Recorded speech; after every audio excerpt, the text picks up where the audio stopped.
नमस्कार, बहुत बहुत स्वागत है आपका हमारे छत्तीसगढ़ के इस बुलेटिन में। मैं हूं आपके साथ ऋतु ज्ञानवानी। सबसे पहले बात मंत्रियों के विभागों के बंटवारे की हम कर लेते हैं। आज जो संभावना जताई जा रही है कि आज बंटवारा हो सकता है इस विभागों का। साय कैबिनेट के मंत्रियों को विभाग मिल सकता है, जो सीनियर मंत्री हैं उन्हें बड़े विभाग मिल सकते हैं। कयास यही लगाए जा रहे हैं कि आज ऐलान हो जाएगा कि आखिर किसके खाते में कौन सा विभाग जा रहा है। लंबा मंथन हुआ और मंथन के बाद शायद मुहर भी लग चुकी है। इसी वजह से कयास यही है कि आज जो है विभागों का बंटवारा हो जाएगा। इंतजार रहेगा कि आखिर कब विभागों का बंटवारा होता है, चूंकि इंतजार लंबा होता जा रहा है। पहले मंत्रियों का इंतजार और अब फिर विभागों का इंतजार। आखिर किसे कौन सा विभाग मिलता है ये देखना बड़ा ही दिलचस्प होगा, चूंकि कई सारे दिग्गज हैं जिन्हें मंत्री बनाया गया है। साथ ही साथ ये भी है कि नए चेहरों को भी मौका दिया गया है। तो बहुत खास ये हो जाएगा, दिलचस्प देखना हो जाएगा कि आखिर किसके खाते में कौन सा विभाग जाता है। बड़े बड़े विभाग जो रहेंगे, चाहे वो गृह मंत्रालय है, आखिर किसके खाते में जाता है ये भी बड़ा दिलचस्प है देखना कि आखिर किस पर भरोसा जो है बीजेपी जताती है, आलाकमान जताता है और ये विभाग देता है। थोड़ा इंतजार और उसके बाद जो है सामने आ जाएगा कि आखिर किसे कौन सा विभाग दिया जा रहा है।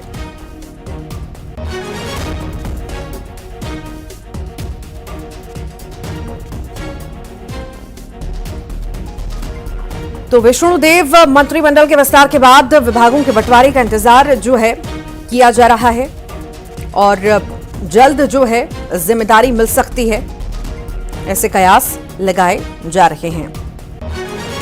इंतजार लंबा खिंचता जा रहा है और जल्द अब यही कयास लगाए जा रहे हैं कि मंत्रियों को विभाग जल्द सौंपा जाएगा। आला अधिकारियों के साथ ही समर्थक और जनता भी मंत्रियों के विभागीय बंटवारे की प्रतीक्षा जो है कर रही है। इंतजार सभी कर रहे हैं और राज्य सरकार ने योजनाओं के बेहतर संचालन के लिए हाल ही में मिशन 100 की लॉन्चिंग भी की है। ऐसे में विभागों का बंटवारा बहुत ज्यादा महत्वपूर्ण हो जाता है आगे के काम सुचारू रूप से चालू करने के लिए। ज्यादा जानकारी के लिए तनु वर्मा हमारी सहयोगी जुड़ गई हैं, वो जानकारी देंगी। तनु, मंत्रियों का तो सिलेक्शन हो गया, पर यहां पर सस्पेंस जो है विभागों पर बरकरार है, अभी तक खत्म होता नजर नहीं आ रहा है। क्या आखिर माने आज हो सकता है क्या विभागों का बंटवारा, और हो सकता है तो आखिर कहां कहां किसके पास कैसे विभाग जा सकते हैं?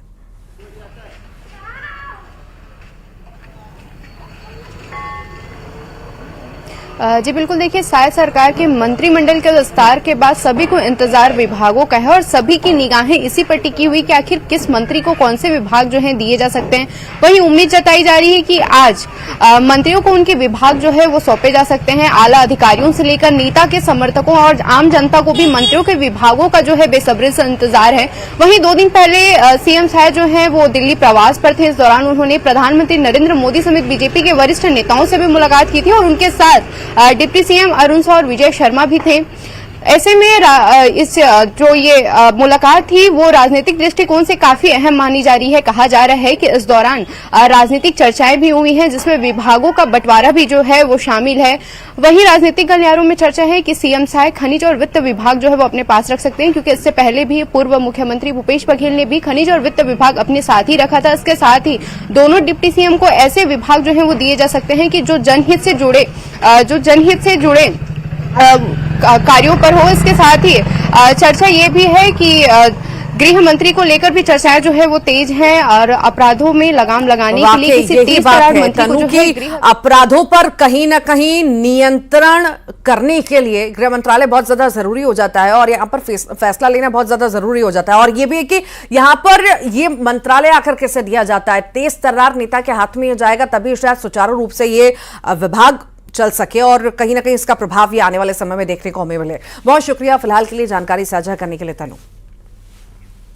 छत्तीसगढ़ में मंत्रियों को विभागों का आज बंटवारा हो सकता है और इसी बीच कैबिनेट मंत्री श्याम बिहारी जायसवाल का बयान भी आया। मंत्री श्याम बिहारी ने कहा कि मैं किसान का बेटा हूं, कोई भी मंत्रालय मिलेगा उसे उपजाऊ बना दूंगा।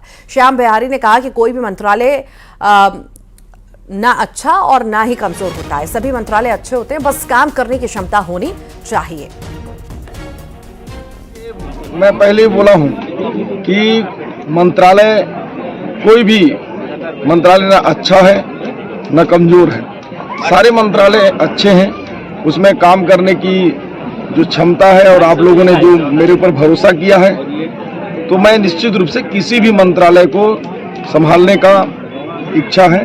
कोई भी मंत्रालय मिलेगा उसको अच्छा से अच्छा बनाकर उसमें काम कर। वैसे आपकी इच्छा क्या है कि कौन सा मंत्रालय मिले जिसमें ज्यादा अच्छा बेहतर कर पाऊँ? मैं तो किसान का बेटा हूँ। जब चट्टान में हल चलाकर फसल पैदा कर लेते हैं तो मुझे लगता है कि कोई भी मंत्रालय मिलेगा उसको उपजाऊ बना देंगे और वो अच्छे से वो उसकी पहचान एक अच्छे मंत्रालय के रूप में। सचिन पायलट को छत्तीसगढ़ कांग्रेस का प्रभारी बनाने पर बीजेपी नेता धर्मलाल कौशिक ने तंज कसा। धर्मलाल कौशिक ने कहा कि पायलट को कांग्रेस का प्रदेश प्रभारी बनाने का कोई असर नहीं होगा। जब कुमारी शैलजा आई थी तब मैंने कहा था आपके आने में लेट हुआ, उनके आने से कांग्रेस बिखर गई, भ्रष्टाचार के दलदल में डूब गई थी। पायलट के आने से कांग्रेस में कुछ नहीं बदलेगा। जिस प्रकार से शैलजा जी आई थे उस समय मैंने कहा था कि शैलजा जी आपके आने में लेट हुआ है क्योंकि अब आपके करने के लिए कुछ है नहीं। और सही में आप देखो तो उनके आने के बाद में कांग्रेस इतनी बिखर गई थी, भ्रष्टाचार के दलदल में डूब गई थी कि उनके कुछ करने के लिए था नहीं। लेकिन उनके बदलने से और पायलट जी के आने से मुझे नहीं लगता कि कांग्रेस में कुछ हो।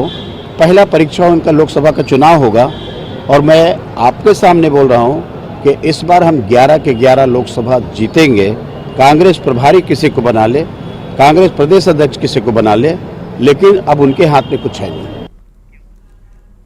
और बात मुंगेली की, जहां पर कल डिप्टी सीएम अरुण साफ की स्वागत रैली में एक हादसा हो गया। लोरमी में उनके स्वागत के लिए मंच तैयार किया गया था। मंच पर क्षमता से ज्यादा लोग आ गए जिससे मंच टूट गया। इसके चलते साफ सहित कई नेता गिर गए, लेकिन गनीमत रही कि किसी को भी चोट नहीं आई। ये तस्वीरें आपके सामने जहां पर मंच गिरा पर बाल बचे नेताजी। स्वागत रैली में ये मंच तैयार किया गया था और क्षमता से ज्यादा लोग इस पर सवार हो गए और ये हादसा हो गया, मंच गिर गया। तस्वीरें आपके सामने, मुंगेली की तस्वीरें।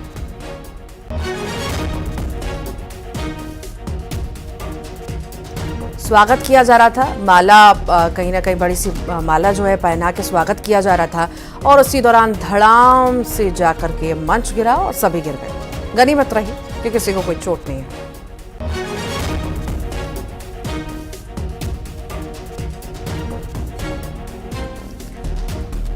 स्वागत के लिए ये मंच तैयार किया गया था। बड़ी संख्या में नेता लोग पहुंचे थे, स्वागत कर रहे थे, बड़ी सी माला लेकर के पहनाने की कोशिश कर रहे थे। उसी दौरान धड़ाम से जाकर के ये मंच गिरा, सभी गिर गए। हालांकि किसी को कोई चोट नहीं आई।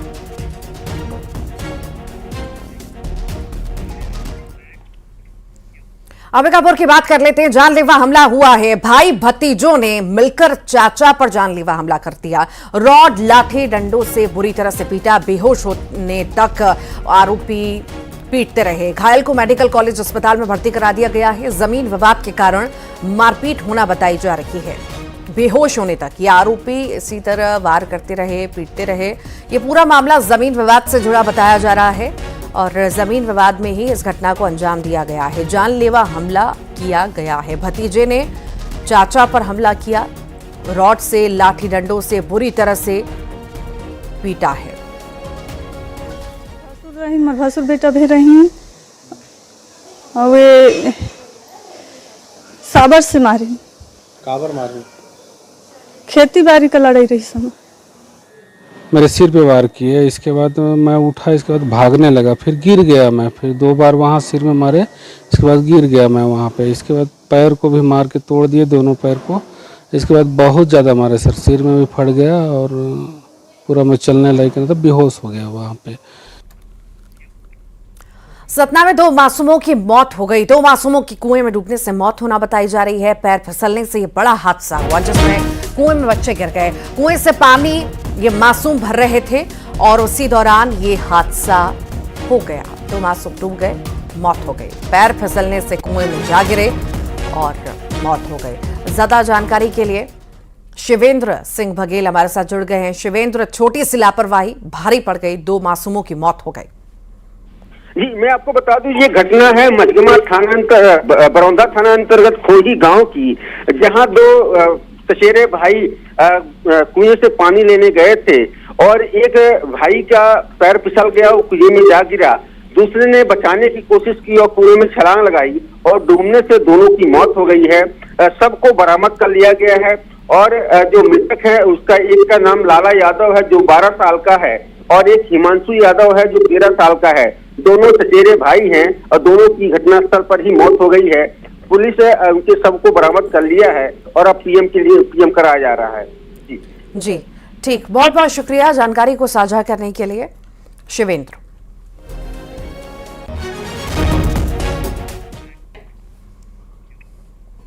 कोरिया का जिक्र करते हैं, जहां पर जिला प्रशासन की बड़ी कार्रवाई देखने को मिली। अवैध धान भंडारण प्रशासन ने यहां पर छापेमारी की और राइस मिल को सील कर दिया, ट्रैक्टर को भी जब्त किया है। जिला प्रशासन की बड़ी कार्रवाई हमें देखने को मिली है। बता दें, अवैध भंडारण पर छापेमारी की गई, बड़ी कार्रवाई की गई और मिल को भी सील किया गया, राइस मिल को सील किया गया है। प्रशासन ने छापेमारी की है। अवैध धान भंडारण पर यह कार्रवाई हमें जिला प्रशासन की ओर से देखने को मिली।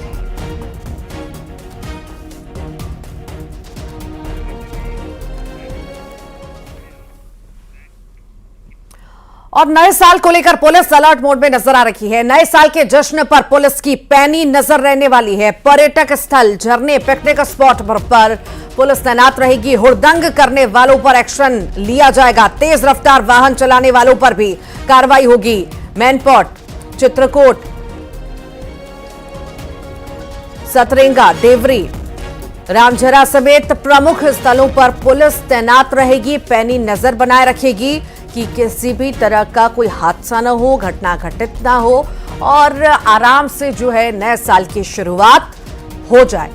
सक्रियता प्रशासन की देखने को मिलेगी हमें इस बार नए साल के मौके पर। नए साल को लेकर पुलिस प्रशासन पूरी तरह से अलर्ट है। अलग अलग जगह पर पुलिस की तैनाती रहेगी, चेकिंग अभियान चलता रहेगा। पिकनिक स्पॉट्स पर भी पुलिस की पैनी नजर बनी रहेगी और तैनाती प्रशासन की रहेगी। तो वहीं बिलासपुर में भी नए साल के सेलिब्रेशन को लेकर पुलिस अलर्ट मोड में रहेगी। होटल और ढाबों की जांच शुरू कर दी गई है। लॉज में ठहरे लोगों और संदिग्धों से पूछताछ भी हो रही है। चेकिंग के दौरान 2 ढाबा संचालकों पर कार्रवाई हुई। बिना लाइसेंस यहां पर शराब परोसी जा रही थी। आबकारी एक्ट के तहत यहां पर कार्रवाई हमें देखने को मिली है। प्रशासन पूरी तरह से सक्रिय। ज्यादा जानकारी के लिए हमारे साथ सहयोगी उमेश मौर्य जुड़ गए हैं, ज्यादा जानकारी देंगे। नए साल पर तमाम तरह की चीजें उमेश हमें देखने को मिलती हैं। हुड़दंग मचाते हैं बदमाश, कहीं पर शराब पीकर के नौटंकियां बहुत जगह पर हम देखते हैं। पर्यटक स्थलों पर भी तस्वीरें हम हादसों की देखते हैं। इन सभी के मद्देनजर अब प्रशासन पूरी सख्ती के मूड में नजर आ रही है और जगह जगह पुलिस की तैनाती रहेगी। उमेश, बिल्कुल, प्रदेश भर में जहां भी पर्यटक स्थल है और झरने हैं, झील है और जहां भी पिकनिक स्पॉट्स है, वहां पर जिला प्रशासन ने सभी को निर्देशित कर दिया है कि उन जगहों पर बल तैनात की जाए। कोई भी अप्रिय घटना होती है, उस घटना को रोकने के लिए वहां पर तमाम जो पुख्ता इंतजाम होते हैं वो वहां पर किए जाए। इसके साथ ही ये देखा जाता है कि नए साल के जश्न पर कई बार जो युवक हैं, शराबी हैं, नशेड़ी हैं, बदमाश हैं, वो खलल पैदा करते हैं, तो उन पर सख्त नजर रखी जाएगी। यही वजह है कि अभी से बिलासपुर समेत अलग अलग जो जिले हैं वहां पर जो पुलिस है वो पूरी तरीके से अलर्ट दिखाई दे रही है। होटल, बार, इसके अलावा जो लॉज है वहां पर संदिग्धों की तलाशी की जा रही है। इसके साथ ही ढाबों में जिस तरीके से देखा जाता है कि अवैध रूप से वहां पर शराब परोसी जा रही है, तो उन पर भी कार्रवाई की जा रही है। इसी कड़ी में बिलासपुर में भी इसी तरीके का एक मामला निकलकर सामने आया, जहां पर पुलिस जांच पर पहुंची थी। वहां पर एक होटल ढाबा संचालक के खिलाफ आबकारी एक्ट के तहत कार्रवाई की गई है, शराब परोसी जा रही थी। तो निश्चित रूप से कहा जा सकता है कि जिस तरीके से नए साल का जश्न मनाने के लिए पूरी जो तमाम तैयारियां लोगों की है, वहीं पुलिस भी पूरी तरीके से अलर्ट है, जिला प्रशासन अलर्ट है, ताकि इस जश्न को मनाने में किसी प्रकार की कहीं पर कोई दिक्कत ना हो। और जो हुड़दंगे हैं, जो शराब पीकर गाड़ी चलाते हैं, जिनकी वजह से कई बार हादसे होते हैं, दूसरे लोग उस हादसों का शिकार होते हैं, उन पर भी पैनी नजर रखी जाएगी। जी ठीक, बहुत बहुत शुक्रिया उमेश जानकारी को साझा करने के लिए। बिलासपुर में नशे का सौदागर गिरफ्तार हुआ। 115 कप सिरप के साथ ही ये पकड़ा गया है। कप सिरप के साथ एसीसीयू और सिविल लाइन पुलिस ने ये संयुक्त कार्रवाई को अंजाम दिया। एनडीपीएस एक्ट के तहत कार्रवाई हुई। नशे के खिलाफ निजात अभियान चलाया जा रहा है और इसी के तहत ये कार्रवाई की गई है। एनडीपीएस एक्ट के तहत ये कार्रवाई हमें देखने को मिली। एसीसीयू और सिविल लाइन पुलिस ने ये संयुक्त कार्रवाई की है। 115 कप सिरप के साथ आरोपी पकड़ा गया। बिलासपुर में ये नशे का सौदागर घूम रहा था जिसकी गिरफ्तारी हुई है।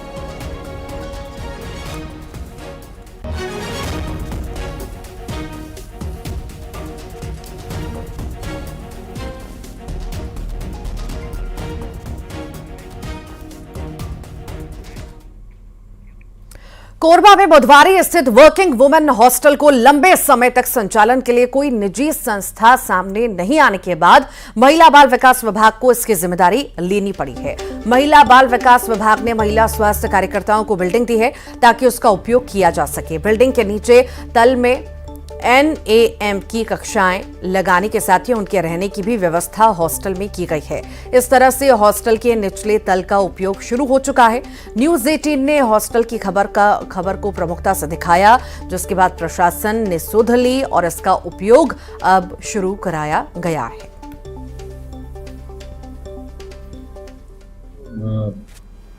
गर्ल्स हॉस्टल है इनका GNM का, उसके निर्माण के लिए शासन से पैसा आया था, जो बीच में खरमोरा एरिया में हॉस्टल बन रहा था, लेकिन कुछ जमीन विवाद के कारण अधूरा बना। और जो गर्ल्स हैं, स्टूडेंट होती हैं जो GNM की, वो प्राइवेट एक भवन में, किराए के भवन में रह रही थी ये लोग। तो चूंकि वर्किंग वुमेन्स हॉस्टल खाली पड़ा हुआ था यहाँ पे कोरबा में, तो कलेक्टर साहब ने इसको उनके लिए हमको परमिट किया है और उन्हीं के आदेश से फिर जो GNM की स्टूडेंट है उसमें रहती हैं। सूरजपुर में खबर का असर देखने को मिला है। कमीशन एजेंट के खिलाफ धोखाधड़ी का यह मामला दर्ज हुआ है। 14 ग्राहकों के 20,57,000 रुपए खातों में जमा नहीं कराने का यह मामला है। सेंट्रल बैंक ऑफ इंडिया मेगावा ब्रांच का यह मामला है। क्षेत्रीय प्रबंधक central bank of India Ambikapur की शिकायत पर यह मामला दर्ज हुआ। आरोपी कमीशन एजेंट अभिषेक प्रताप अभी फरार है।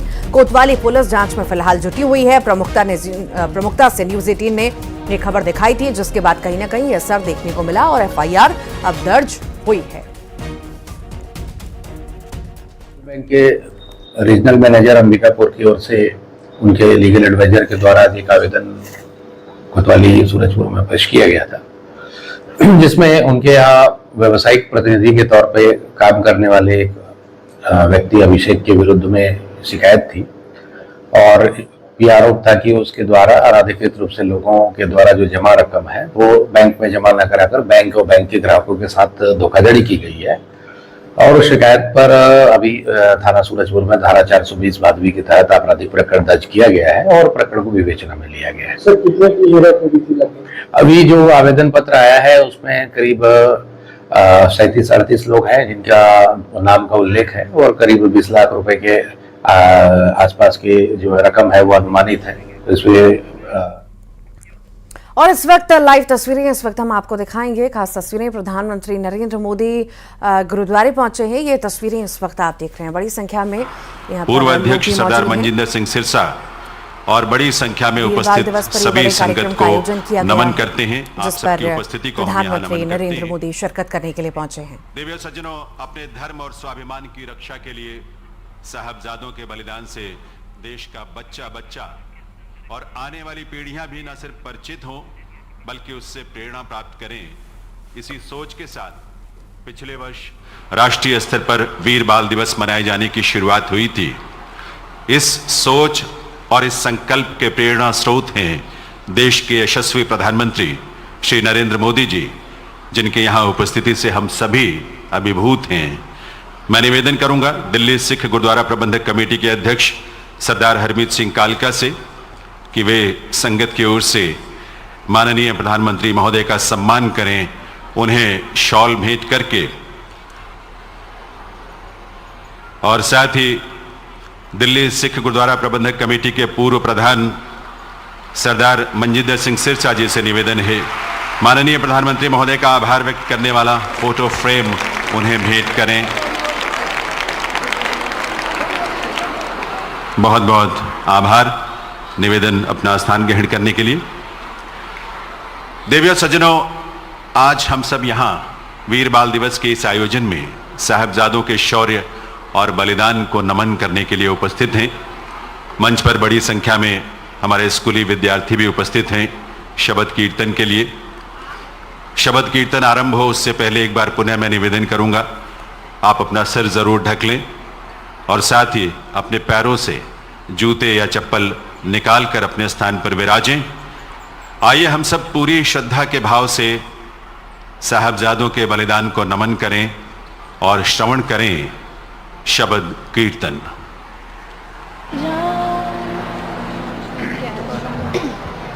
वाहे गुरु जी का खालसा, वाहे गुरु जी की फतेह। तन तन बाबा जोरावर सिंह जी, तन तन बाबा फतेह सिंह जी।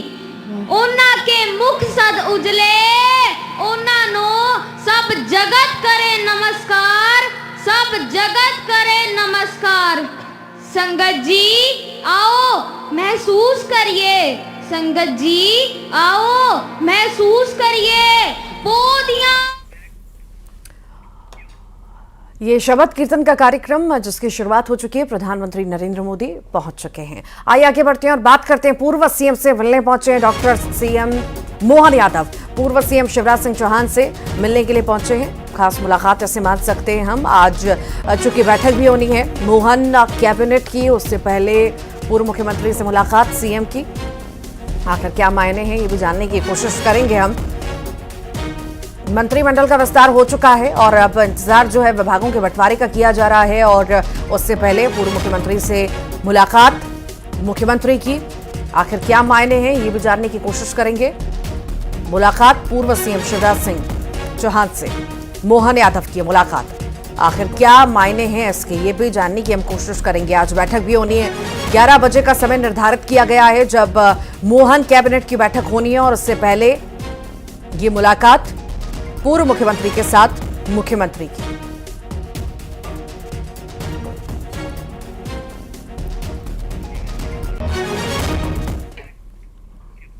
आगे बढ़ते हैं, अंबिकापुर की बात करते हैं। हाथियों की दहशत यहां पर देखने को मिल रही है। 27 हाथियों का दल सेमरडीह पहुंच चुका है। 6 से ज्यादा गांवों में जमकर उत्पात मचा रखा है। ग्रामीणों में दहशत का माहौल है। रात भर ग्रामीण पहरा दे रहे हैं। 10 एकड़ से ज्यादा फसलों को बर्बाद ये कर चुके हैं। धौरपुर वन परिक्षेत्र का ये पूरा मामला इस वक्त हम आपको बता रहे हैं, जहां पर हाथियों की दहशत हमें देखने को मिल रही है। लोग डर के साए जीने को मजबूर हैं, रात भर जाग रहे हैं और निगरानी कर रहे हैं। अंबिकापुर में हाथियों की दहशत लगातार जारी है।